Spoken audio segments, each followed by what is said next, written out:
जय श्री राधे कृष्णा भक्तों। आइए शुरू करते हैं श्रीमद् भगवद गीता अध्याय 1 श्लोक 3। पश्येतां पांडुपुत्राणाम् आचार्य महती चमु व्यूढ़ां द्रुपद पुत्रेण तव शिष्येण धीमता। यहां द्रोणाचार्य के पास जाकर दुर्योधन क्या वचन बोले इसको हम बताने जा रहे हैं। हे आचार्य, आपके बुद्धिमान शिष्य द्रुपद पुत्र धृष्टद्युम्न के द्वारा व्यूह रचना से खड़ी की हुई पांडवों की इस बड़ी भारी सेना को देखिए। आचार्य, द्रोण के लिए आचार्य संबोधन देने में दुर्योधन का यह भाव मालूम होता है कि आप हम सबके कौरवों और पांडवों के आचार्य हैं। शस्त्र विद्या सिखाने वाले होने से आप सबके गुरु हैं, इसलिए आपके मन में किसी का पक्ष या आग्रह नहीं होना चाहिए। तव शिष्येण धीमता,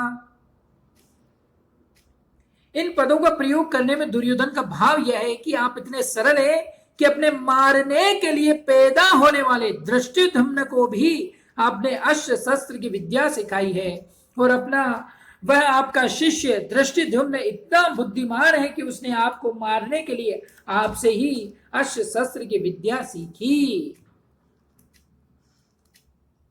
यहां दोस्तों राजनीति का प्रदर्शन किया जा रहा है दुर्योधन के द्वारा।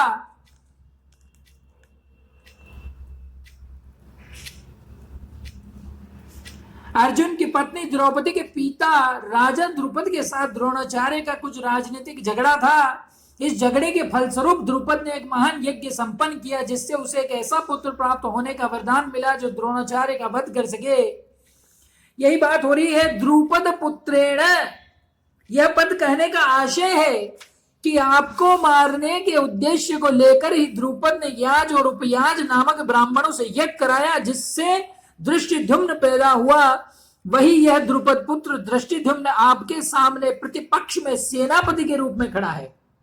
अब यहां देखिए दुर्योधन की राजनीतिक बुद्धि और दुर्योधन की दुष्ट बुद्धि कि यद्यपि दुर्योधन यहां द्रुपद पुत्र के स्थान पर धृष्टद्युम्न भी कह सकता था, तथापि द्रोणाचार्य के साथ द्रुपद जो वैर रखता था उसका उस वैर भाव को याद दिलाने के लिए दुर्योधन यहां द्रुपद पुत्रेण शब्द का उपयोग कर रहे हैं, और अब वैर निकालने का अच्छा मौका है। यह आचार्य द्रोणाचार्य को वो समझाना चाह रहे हैं।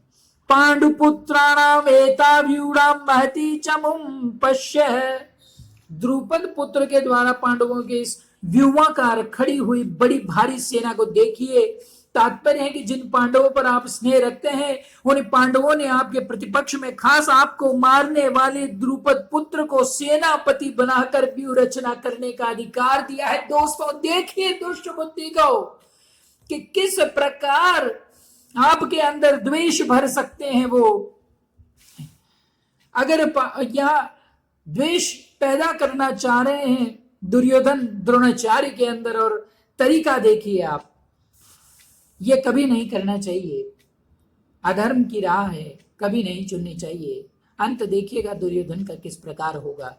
अगर पांडव, आगे दुर्योधन कर, अगर पांडव आपसे स्नेह रखते तो कम से कम आपको मारने वाले तो अपनी सेना का मुख्य सेनापति नहीं बनाते, इतना अधिकार तो नहीं देते, परंतु सब कुछ जानते हुए भी आपके प्रिय पांडव उसी को सेनापति बनाकर लाए हैं। देखिए द्वेष पैदा करने का तरीका।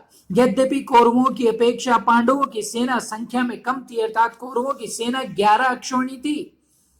हम आपको यह जानकारी देते हैं, देखो एक अक्षौहिणी सेना में लगभग 21,000 रथ, 21,000 हाथी, 65,000 घोड़े और 1 लाख पैदल सेनापति होते हैं एक अक्षौहिणी सेना में। और कौरवों की सेना कितनी थी? 11 अक्षौहिणी। और पांडवों की सेना कितनी थी? 7 अक्षौहिणी। तथापि दुर्योधन पांडवों की सेना को बड़ी भारी बता रहा है। पांडवों की सेना को बड़ी भारी कहने में 2 भाव मालूम होते हैं पांडव के। पहला भाव दुर्योधन के पहला भाव कि पांडवों की सेना ऐसे ढंग से व्यूहाकार खड़ी हुई थी जिससे दुर्योधन को थोड़ी सेना भी बहुत दिख रही थी। और दूसरी बात कि पांडव सेना में सब के सब योद्धा एक ही मत के थे। इस एकता के कारण पांडवों की थोड़ी सेना भी बल में, उत्साह में बड़ी मालूम दे रही थी। ऐसी सेना को दिखाकर दुर्योधन द्रोणाचार्य से कहना चाहता है कि युद्ध करते समय आप इस सेना को सामान्य और छोटी न समझे। आप विशेष बल लगाकर सावधानी से युद्ध करें। पांडवों का सेनापति है तो आपका शिष्य द्रुपद पुत्र ही, अतः उस पर विजय करना आपके लिए कौन सी बड़ी बात है। अंत में आया है एताम पश्य है। इसका कहने का तात्पर्य है कि यह पांडव सेना युद्ध करने के लिए तैयार होकर सामने खड़ी है, अतः हम लोग इस सेना पर किस तरह से विजय कर सकते हैं, इस विषय में आपको जल्दी से जल्दी निर्णय लेना चाहिए। तो दुर्योधन की यह चालाक बुद्धि श्लोक के माध्यम से हमें प्रतीत होती नजर आ रही है। आगे हम कल मिलते हैं और जानेंगे अगले श्लोक में कि द्रोणाचार्य से पांडव की सेना देखने के लिए प्रार्थना करके अब दुर्योधन उन्हें पांडव सेना के महारथियों को दिखाकर क्या कहता है। जय श्री राधे कृष्ण। धन्यवाद।